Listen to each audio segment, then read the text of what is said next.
been at the NBA Combine in Chicago, but former Kansas forward Andrew Wiggins definitely stole the show via social media last night after this picture of his vertical went viral. No measuring tape, but impressive nonetheless. Hey everyone, Shae Peppler and our college basketball analyst Seth Davis here inside our Campus Insider studios, and we are talking about guys that were at the NBA Combine. Seth, you were there, you witnessed it firsthand. Was there someone that stood out to you the most? Well, the fact that a picture of Andrew Wiggins, who wasn't there, generated more buzz than any of the guys who were at the Combine shows how little value the Combine has taken on. A lot of the top guys skipped it. They don't play 5-on-5. They do some shooting drills. They'll be doing some agility testing, measuring, and the like. But there were a couple of guys from UCLA who I think did help themselves. The number one name that people were talking about is Zach LaVine. Now, he's a freshman forward at UCLA, did not even start this year for the Bruins. Was part of the issue about why he felt like he had to leave. A lot of us questioned his decision to go, but he shot the ball very well. The shot looked really nice, had a nice high arc, soft delivery, and just because we hadn't seen him show that skill during the college season, I think that impressed a lot of the NBA scouts that I talked to. Another guy, Shae, from UCLA,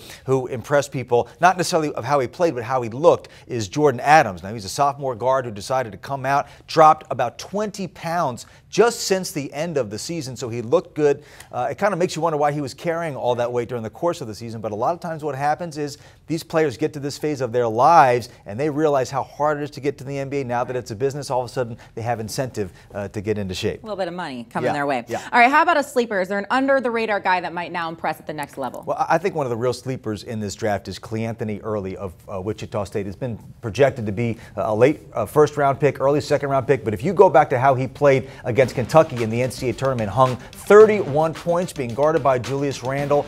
He's a real matchup problem. He's a high-level athlete, and he can really defend. There's a reason why Wichita State did not lose a game this season until they got to the NCAA tournament. Cleanthony Early has been their best player the last couple of years, and if he ends up going late first round, early second round, he's going to make some NBA general manager look awfully smart. Season high, 31 points against Kentucky. Unbelievable. On the flip side, a most disappointing player from the NBA Combine. Well, again, it's going to be hard to really hurt your cause in such a limited setting, but one guy who I think looked a little bit disappointing to me was DeAndre Kane from Iowa State. Here's a guy who was darn near the Big 12 Player of the Year, transferred in from Marshall, did a lot of really good things for the Cyclones. The one question mark about his game was his outside shooting, so you have to wonder how he's going to do with the NBA three-point line, which is a couple of feet deeper than the college three-point line from what I saw.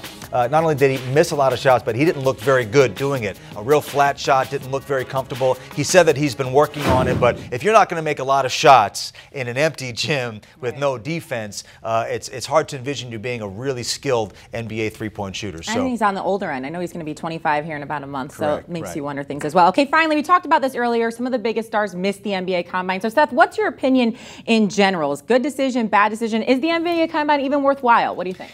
Well, it's hard to argue with these agents. I mean, they're playing a chess game here with these teams. So if the agents are telling their players not to go, and certainly not to play if they do go, it's hard to argue with that from a business perspective. I mean, I was standing off the side with Aaron Gordon, of course, a freshman forward from Arizona. He's here at the Combine to do the interviews and get measured and the agility and all that. He was chomping at the bit, dying to play. Marcus Smart, same thing. And I just feel like if I were one of these kids, Shae, I'd want to be out there. I'd want to be that guy who probably from a business perspective shouldn't play, but is so competitive and so confident that he does get out there. And the NBA has a real problem because this is not the case at the NFL Combine. Their top guys participate in that. It's really a made-for-television spectacle anyway, and I think the NBA is going to have to really rethink how they do this Combine and somehow try to change the momentum, because it was not a great day for the NBA in there, and I think it's becoming less and less relevant as time moves on. Interesting. Well, we'll see how it all unfolds on June 26th. Seth Davis, thanks so much for the insight. Well, you asked, now we'll answer. Hear how Seth Davis responds to your Twitter questions only on CampusInsiders.com.